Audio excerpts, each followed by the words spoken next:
Sawadee-ka! Welcome to World Vision Thailand session, which will discuss empowering vulnerable youth in Thailand. The team has prepared a pre-recorded project presentation and panel discussion. Please watch this, and the live Q&A with the panelists will follow later on. Feel free to put your questions ahead in the chat box. Again, let's watch this video.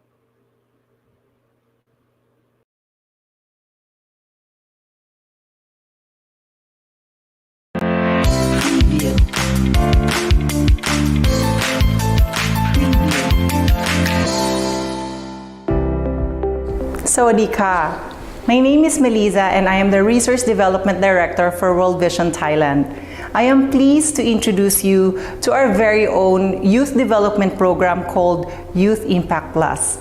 Today, you would learn more about it and the reasons why we are working with our donors, partners, especially our corporate partners, to help the most vulnerable youth have access to education and life skills. And to tell us more, let's start with World Vision Thailand's Country Director, Dr. Sarawut Ratchasrimuang. Sawadee krab. It's an honor to join you all today and share with you the inspiring works that World Vision and its partners has been doing for and with the youth in Thailand.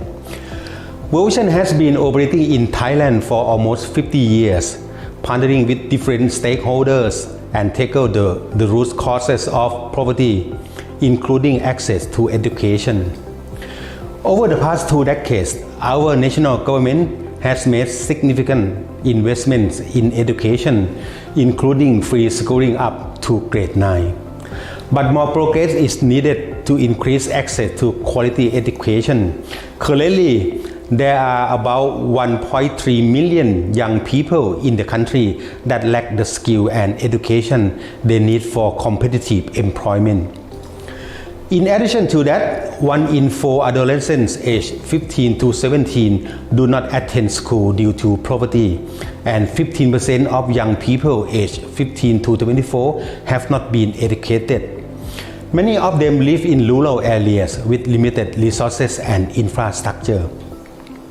It is for this reason that we have Youth Impact Plus. Youth Impact Plus is a youth development program which aims to empower the youth to thrive, to be active citizens, promoting social change in their own communities.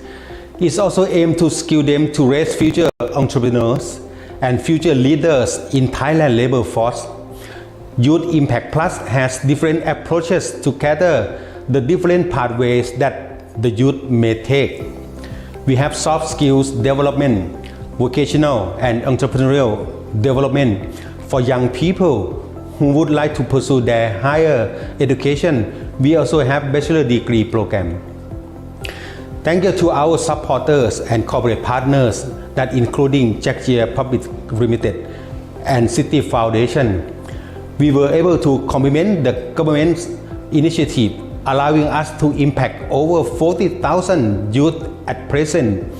But the work does not end there. We aim to reach additional 160,000 youth by 2025. Is it ambitious? Yes. And is it possible? With the coming together of different stakeholders and partners like you, the answer even and bigger and louder, yes. I hope you get more insights about this initiative throughout the rest of this session. ขอบคุณครับ Thank you, Ka. To echo what Dr. Sarawut just shared, 1.3 million youth lack the skills and education needed for employment. While the number may not seem as high as in other countries, we need to remember that Thailand is grappling with an aging society and declining working age population, which can negatively impact the nation's workforce and hamper its economic growth. Most importantly, one youth without access to education is too much. To us, every youth matters. World Vision Foundation of Thailand believes in the power of youth to effect change in their life and their communities, to take action on issues of poverty and injustice. Aligned with Sustainable Development Goals 1, 4, and 8, through our Youth Impact Plus program, the vulnerable youth are provided with life skills, vocational and entrepreneurial training, allowing them to transition into adulthood as empowered, active citizens and leaders of social change in their communities. Have you wondered how we do it? Soft skills development. By focusing on behavior change strategies, Youth Impact Plus helps participants shift from a mindset of dependence to one of empowerment and personal responsibility. ผมได้รับทักษะต่างๆมากมายไม่ว่าจะเป็นการกล้าคิดกล้าพูดหรือว่ากล้าแสดงออกรวมถึงการแก้ปัญหาเฉพาะหน้านะครับแล้วก็สามารถนำทักษะที่ได้นั้นมาประยุกต์ใช้ในการแก้ไขปัญหาเฉพาะหน้าได้ครับเด็กที่เราไปทำกิจกรรมให้นะครับเด็กๆนะครับก็จะได้รับทักษะในการที่จะกล้าพูดกล้าคิดกล้าทำหรือว่ากล้าลองในสิ่งต่างๆนะครับเด็กได้นำความรู้ที่ได้เนี่ยมาใช้ในสังคมนะครับ Vocational and Entrepreneurial Development. World Vision equips young people with agricultural or occupational skills. It teaches them about financial management. Through internship programs, World Vision connects trained youth to business groups, agencies, and institutions for livelihood and scholarship opportunities.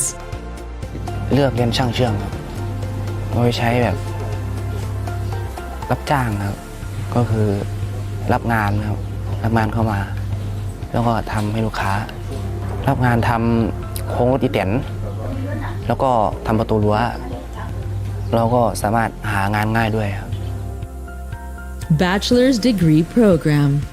This initiative supports impoverished students who want to pursue higher education in the areas where World Vision works. It supports the students' school fees, housing, books, travel allowance, and other activities associated with attending university. เปอร์เซ็นต์ในการที่จะไม่ได้เรียนต่อค่อนข้างเยอะที่บ้านเนี่ยส่งไม่ไหวครูที่เคยเล่าไปค่ะก็บอกว่ามีทุนตัวนี้อยู่นะเป็นทุนของโครงการสุภานิมิตส่งน้องจบป.ตรีก็คือส่งจนจบทำให้ได้เรียนตามความฝันค่ะตอนนี้หนูมาเป็นครูก็อยากจะให้ได้มากที่สุดค่ะ Social Advocacy. Teenage girls and boys learn leadership skills and how to advocate for the well-being of children and their families. The youth are empowered to influence policy change at the community, provincial, regional, and national levels. สำหรับประสบการณ์ที่เคยทำภายในชุมชนนะคะก็จะมีการแจกถุงยังชีพนะคะแล้วก็การให้ความรู้เด็กๆภายในชุมชนนะคะในเรื่องของยาเสพติดความรุนแรงสื่อออนไลน์ท้องก่อนวัยอันควรแล้วก็ในเรื่องของโรคเอดส์แล้วก็โรค HIV ค่ะซึ่งเราก็ได้เห็นการใช้ชีวิตของพวกเขาค่ะเมื่อเขาได้รับถุงยังชีพค่ะว่าเขามีความสุขมากแค่ไหนแล้วก็มีความสุขไปด้วย Together, we can make a difference in the lives of the youth. A lot of the things we showcased earlier will not be possible without our partners, and so this time, I want to introduce you to some of our partners in Thailand who have been working with us in our projects for the youth. We have Mr. Pongrat Arun Watanapon. He's the Director and General Manager of Jakchia Industries Thailand, Public Company Limited. Also with us today is Mr. Tibor Pandi, Country Head and City Country Officer, City Group Thailand. And joining us in this discussion is again World Vision Thailand's Country Director, Dr. Sarawut Rajasri Muang. Thank you all for joining today's panel discussion. In this session, we would like to talk about the importance of investing in the most vulnerable youth in Thailand and discuss the roles of corporations to raise future entrepreneurs and future leaders in Thailand labor force. I'll start by asking the first question for all of our panelists. Per country income classifications by World Bank, Thailand is an upper middle income country, yet we still see thousands of disadvantaged and most vulnerable youth. What do you think are the causes of their vulnerability? Let's start with Kontibor. Hi, and thanks for having me here today. Well, it's a very good question. Clearly, there are many reasons for the vulnerability of youth, globally speaking, as well as in the region of ASEAN and Thailand in particular. There are key drivers, three key drivers I see for these types of vulnerabilities. Obviously, one would be the material aspects, the other one would be emotional, and then the social aspects of this phenomena. Clearly, the material ones are obvious. It's the availability of funding, of housing, of pure material security, right? Emotional aspects are about care, about the loving environment, about the stable family and such, while social aspects are more related to the environment that these individuals are in. So it's difficult to classify which one or rank which one would be the most important, but in my opinion, probably the social and emotional aspects play a very important role that is many times simply overlooked. And creating an environment where these needs of the youth are first recognized and then addressed is important. So I think through our engagement as corporations in helping creating that environment, we can contribute to the overall good. That's so true. Thank you. And would you like to add on that component? Yes. For me, I think the unequal access to higher education is one of the big factors, one of the biggest factors. I believe that the university degree is important for social mobility, and while it doesn't guarantee success, nor does it guarantee that one will get a job, it does open up a lot of doors. Okay? So Thailand, education is free up to the secondary level, but university education is not free. So a lot of youth that come from poor families cannot afford to go to universities, and that closes doors for them. And it's not only them, it's them and their children, and then the children of their children. So they become stuck in this unfortunate vicious cycle that it would be great to get them out of. Yeah, that's true. That's also what we see in our World Vision program areas, right, Sarah? So that's a very good segue, because I would like to ask Dr. Sarah Wood for, what you see on the ground, what are the root causes of youth vulnerability in our program areas? Yeah, thank you, Marisa. I think, first of all, World Vision Thailand, we position ourselves to support the loyal Thai government in addressing the vulnerability, especially children and youth in Thailand. And from what I see, because our program location mainly is located alongside the border area and in the remote rural area, which mainly that area they are lack of education, unable to access the quality of education because of they are poor, and also the infrastructure is not quality enough. That is mainly create a sense of the vulnerability of the youth in Thailand. And even the World Bank is recommend us as a middle upper income, but I think Thailand still have the poverty gap in country, especially in the last decades. We see that the portion of the poverty is decreasing, but in terms of the gap is increase, especially if we consider after COVID, the gap is quite big at the family level. The parent is poor, that's why the children, the youth cannot access the education. So I think that is the mainly factor in Thailand. That's good. So having heard from you the risk and needs of youth in Thailand, so in what ways does your company support them? Could you share with us your projects or any initiatives you have? Yes, so clearly we are very engaged as a corporation globally. We have, through the City Foundation, committed $100 million back in 2020 to be spent over the 3 years until 2023 to address many of these risks and issues around youth vulnerability that you have mentioned. This is therefore also true for what we do in Thailand, right? This foundation that is active globally and helps the city collaborate with over 85 countries with various foundations and organizations like yourselves, right? We look to address issues related to life training, skilling, if you want. We need to work on enabling the youth to be more future compatible, if you want. So this is about the kind of skills that the economy of today and of the future will need. But we also look at social aspects. So we are looking at helping those who are at various risks, right? For example, financial literacy for women at risk, or other underrepresented groups, right? we also look to broaden the scope as the global focus shifts from one topic to the other. And as you know, the SDG goals of the UN are a big thing, right? And we are looking to incorporate into our ESG principles not only what we do as a bank on the field of financing, but also in our CSR activities. What do we do to help achieve the SDG goals, all the 17s that you are all aware of, right? And in doing that, we've been working together with Youth Collab, which is another flagship program of the UN, and there we're working with them to develop entrepreneurial skills with the youth, but in such a way that through their entrepreneurial endeavors, they help the globe, if you want, to achieve the SDG goals. And couldn't Conrad any Yeah, additions? so we're a local company, and we started this program with World Vision Thailand a few years back. We combined two things. The first is, since we are JCT is a consumer healthcare company, so we work a lot with healthcare professionals. The second is, what I mentioned earlier, is our belief that university education is important for underprivileged youth to move up the social ladder.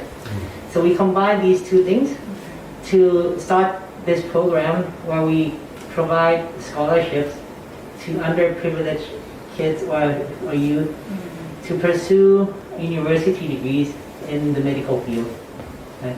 And we have done this for, I believe, 7 years now. Yeah, 7 years. And and we have seen the students we sponsored become nurses, become medical technicians, become pharmacists, or I believe one is on his or her way to become a doctor.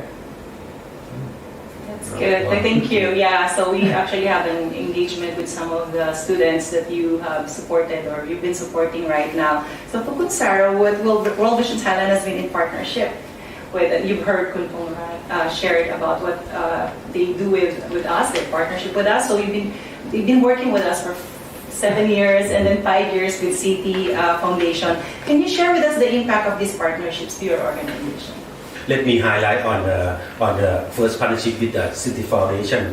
I think look back on our project in 2016 to 2019, which we are focusing on empowering marginalized youth in Bangkok. This is the urban program that we try to enhance their employment opportunity by providing the attitude training, life skill training, entrepreneurial training, and then we are partnering with the local institution that they volunteer to be part of the project because we are focused on how to help the vulnerable children in the Bangkok.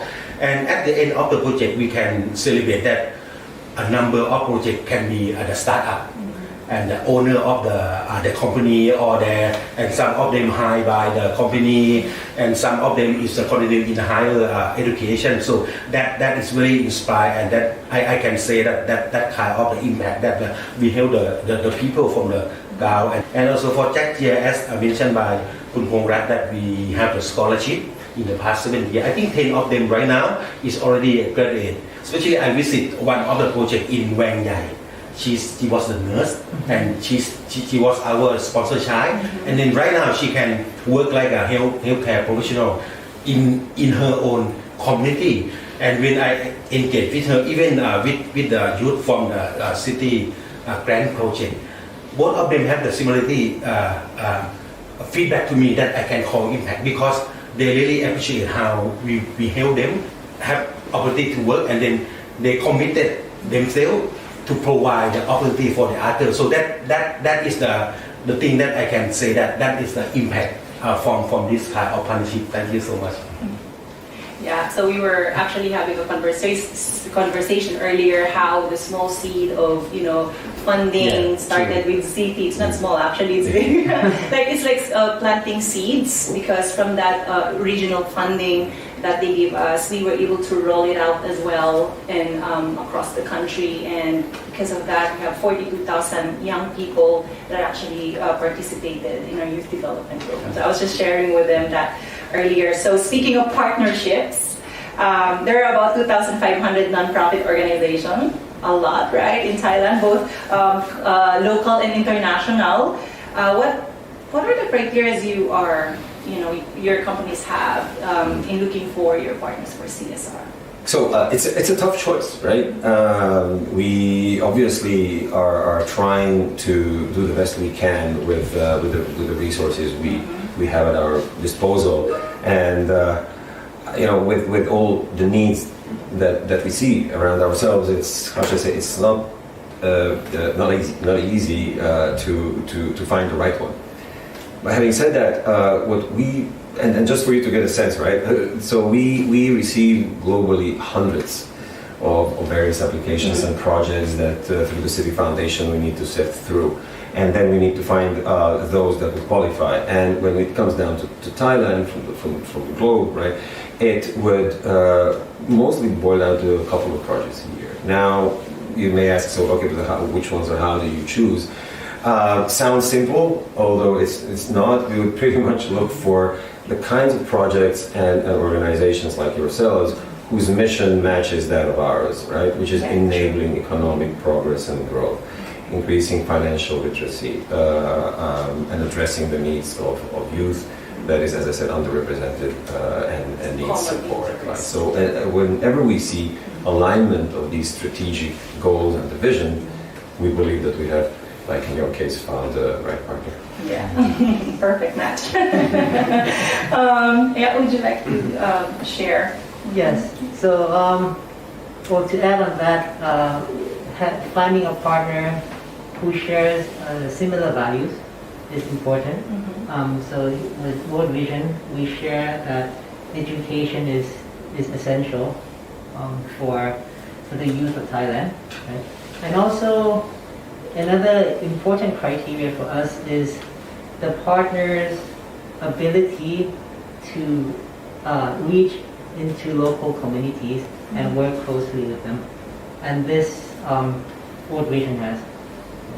And for our project, it's essential as well to be able to reach out to many communities and work closely with them.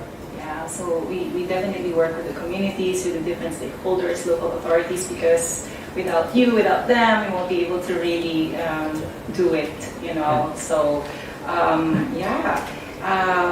we hope we have more time, but so I will ask my final question about the labor market outcomes of young people in Thailand in general. In this post-pandemic period, most youth experience slow and difficult transition to stable jobs. In your opinion, what interventions would work to support youth in successfully entering the labor market? Or any tips or advice that you would like to give young people today in terms of being employable? You could start. Okay. Well, that's a difficult question, but I'll try to break it down into 4 parts. The first is we try to keep them in school for as long as possible. Them meaning youth. And second, once they're in school, we try to persuade them to pursue higher education. And if they need the means to get there, then we're there for them. Once there are students in universities, what we can help them do to get them exposed to the real world is to help them with internships. For us, JCTs, well, for us, we don't have positions for healthcare professionals, but what we can do is we can try to help to connect these students to hospitals that we work with. And lastly, I think some sort of like a pre-career counseling session or program would be useful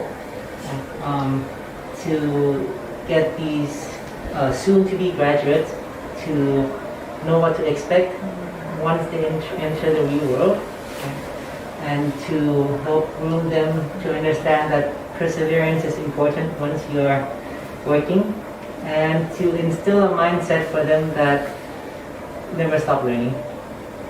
That's a really good advice, Kun Pangrag. And yeah, a lot of our young people are also expressing that. You know, like some of them who already graduated would say, oh, I wish I had a mentor. I wish I had someone who could at least teach me what to expect when I enter the workforce or something. So I think I really like what you're saying, because that's exactly what they need, the practical steps to be comfortable, you know, as they enter the labor force. And yes, could talk about a few very, very important points that I fully agree with. In fact, you know, clearly this is a joint undertaking or enterprise, if you will.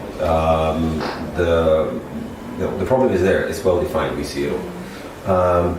We need to collaborate jointly. Organizations like ourselves, the private sector, but also the government.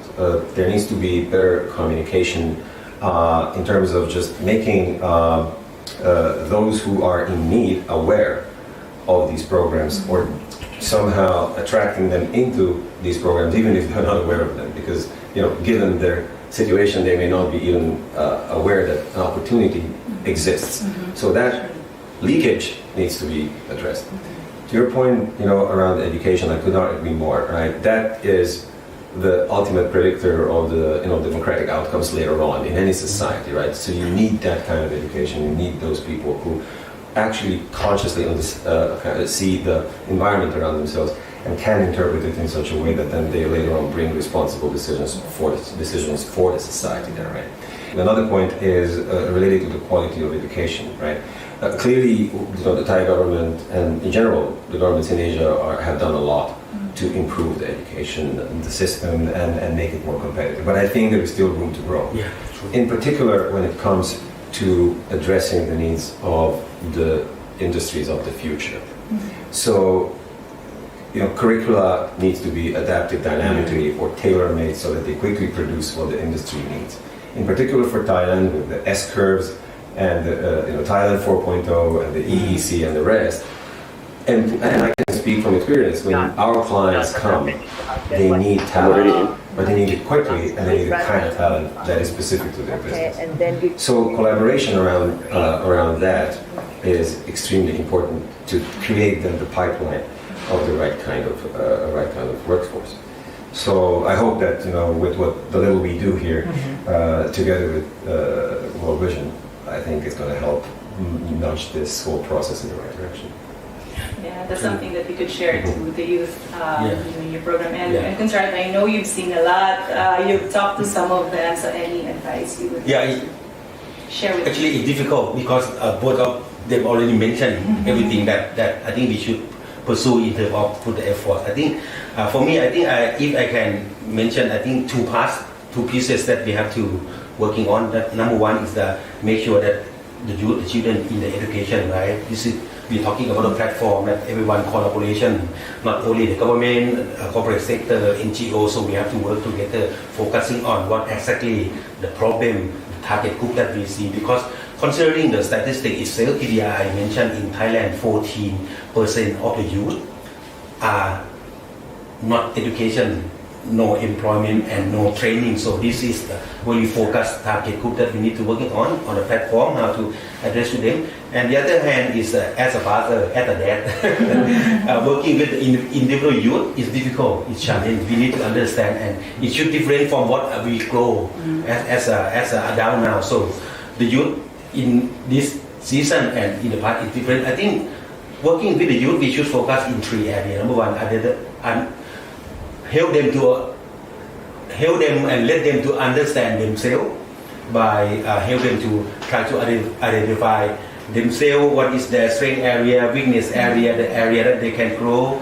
The second part, I think, help them to identify or develop their own dream and hope and maintain their hope and dream. Because I'm personally trust that if the young people have their own dream and hope, they will continue stay in the education even they're facing the challenging. So that's the second thing.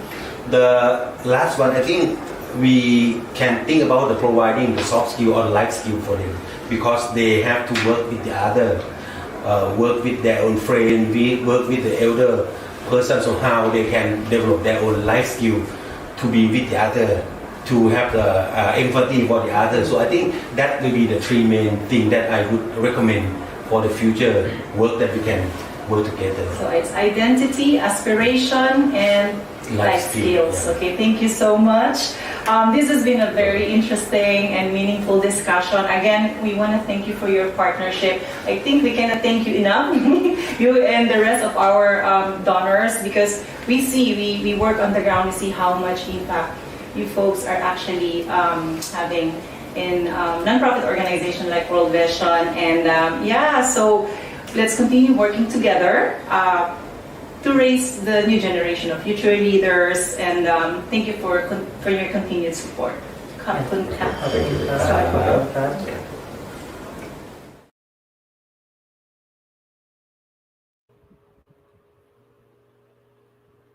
Welcome back to our live Q&A. So let's welcome back all our speakers on stage. Thank you again to all our speakers.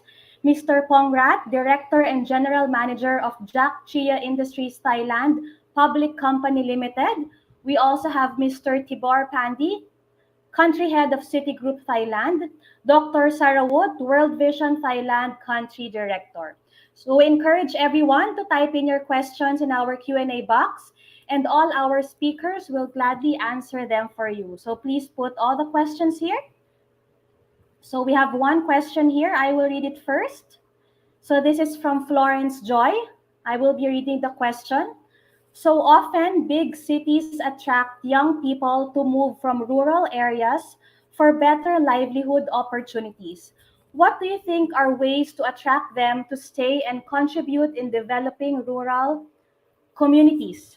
So I will ask our guest, maybe Mr. Tibor, you can answer first.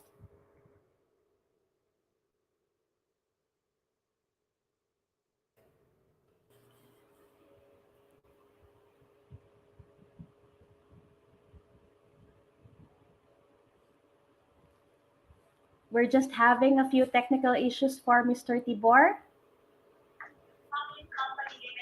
We also have Mr. Tibor Pandi.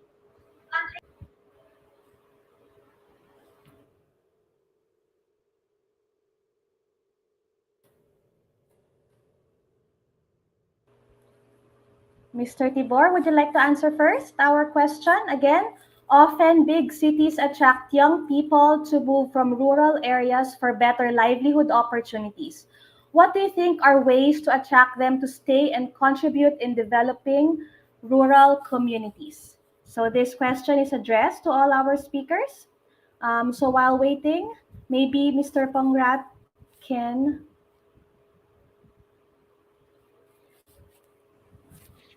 Yes. Well, what we saw from the Yes, hello. Hi, do you hear me? Yes, Mr. Tibor, please answer. Just testing. Do you hear me now? All right. So yeah, it's a very important. We're just having a few technical issues for Mr. Tibor. Yes, I think you're hearing me now. You're hearing me now, right? So the issue of keeping talent, the issue of keeping talent in rural areas is a global one, and it is not only specific to Thailand. And many countries are grappling with the same issues. I can tell you from my own experience as well from Europe, we are facing similar issues there as well. Now, it's all about opportunity. We talked a lot about education. We talk a lot about creating opportunities for young people, and practically the combination of opportunities and educational opportunities is the key to keeping people interested in staying in the rural areas. It is therefore not really a matter, in my view at least, not really a matter of youth wanting to leave the rural areas. It's simply the lack of opportunity that drives them to do so, and the opportunity to earn better and support their parents and their family to the extent they can, right? So again, it is a combination of joint efforts around creating educational opportunities in rural areas, and then driving corporate sector, government alike, as I said earlier, other initiatives that will create opportunities, help young entrepreneurs, give them education, teach them about new industries and such. Right. That's I think the key first step that needs to be taken. Thank you so much, Mr. Tibor. I like what you said about, giving opportunities, also making opportunities available for the youth. Mr. Pongrat, would you like to add on that as well? Yes. One thing that we saw and we are very happy to see from our scholarship program is many of the youth who have graduated, obtained their medical degrees, have returned to their communities. And this is because when we talked to them, when we met them, many shared that when they were young, they had very bad experiences in their communities. They had very poor healthcare services and they had very mean staff. So they wanted to change that. Um, and and now that they have graduated, they have gotten jobs, they have returned to their communities to be the change that they wanted to be. And this is something that we are very happy to see. Um, so piecing together, we provide them the opportunity to education. Luckily for healthcare professionals, career opportunities are usually available in rural areas. Um, the other is what Dr. Sarawut mentioned earlier in his session, that it's their aspiration. Right? If we nurture them to never lose what aspired them to become what they wanted to become from the beginning. In this case, they wanted to go back to their communities to help improve the healthcare service level. So we keep on nurturing them in that. I think that can help.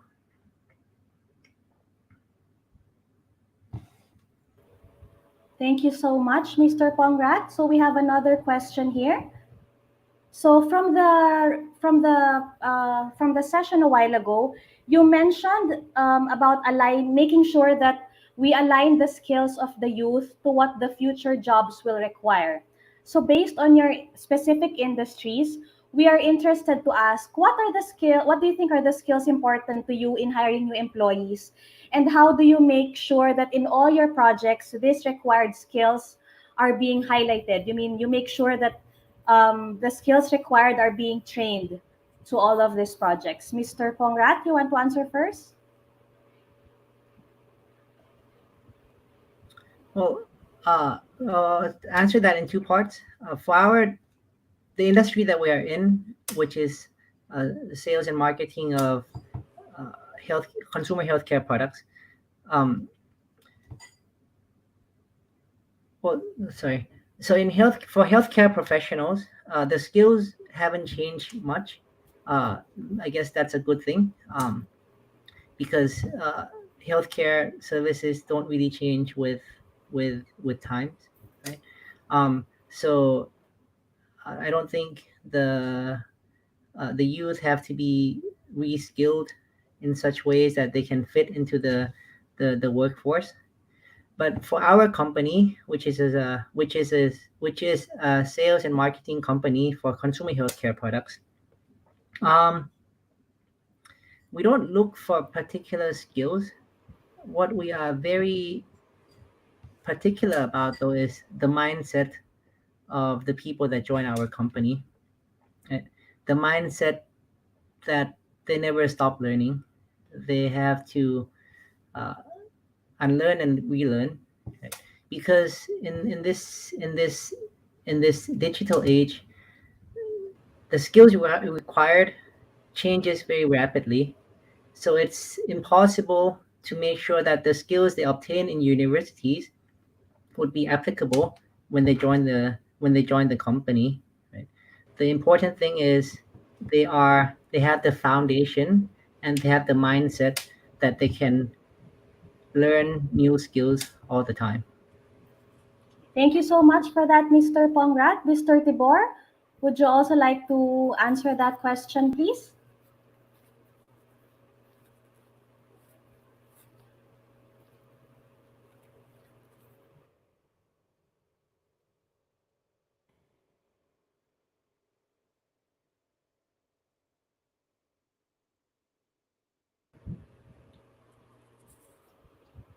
All right. So the skill set that we really need, and you may be surprised, is not necessarily only technical. Of course, we are talking about the ability to understand data. We're talking about mathematical aptitudes to understand and manage information. And both information slash data is what they call the new oil or the new gold of the 21st century. So the skills that are important are, and by the way, when I'm saying data and information, it doesn't really mean only from the perspective of programming. Every business nowadays is trying to turn the information that they have into value, into money or currency or something that they can trade and or monetize. So ability to understand how your businesses are creating data and what do you do with that is key in that context. But that's the, let's call it technical part, right? And the most sought after kind of skill set. Naturally, when we're talking about other skills, we are talking about skills related to obviously science and social sciences as well, where companies, depending on their profile, will need a specific set. But again, the overarching theme is that of understanding the new digital age and the data, right? But what I wanted to say is that apart from these technical skills, what we are looking for and what in our programs, what we are trying to achieve is to develop in students and the youth the ability to be independent, to think independently, to challenge the status quo, to be entrepreneurial, and give them the financial literacy skills at the level which is sufficient enough to be able to understand the basic economic environment around them, and then combining the technical skills I mentioned at the beginning, the technical skills needed for the future, the skills around business planning, independent thinking, challenging the status quo, that together is something that we're trying to work on and develop through our programs. And when we as a bank, for example, are hiring, this is the kind of skill set that they're looking as well in the youth. So I hope this answered the question. Thank you so much, Mr. Tibor. That's very fantastic. So as much as you want to chat with our fantastic speakers, we are running out of time. But may I please call on Dr. Sarah Wood for maybe last few words to all our guests here? Thank you, Wish. I think really raised a great conversation. I just would like to highlight and support the idea and the response of the Thibaut and Mr. Pongrat. Working with the youth, especially from our experience in World Vision, it's not a one-day job.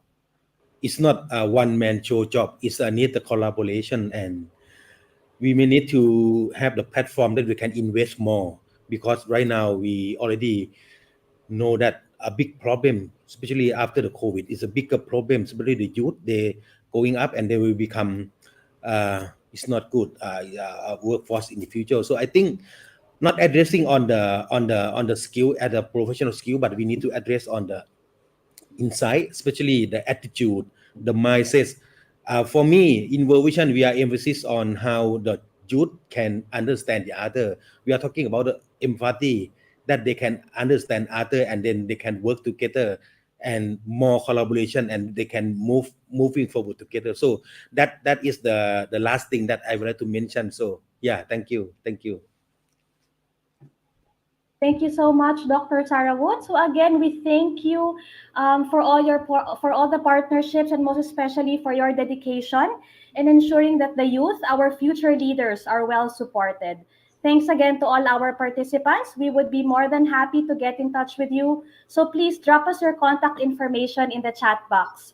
Our colleague from World Vision Thailand also provided his email address in the chat box. So please do reach out if you want to know more about Thailand and all their projects there. Up next is session 4, Climate Change and the Bottom Line, How Corporations Can Reverse the Trend. See you at the session link, and thank you again, everyone, for being here. Have a nice day.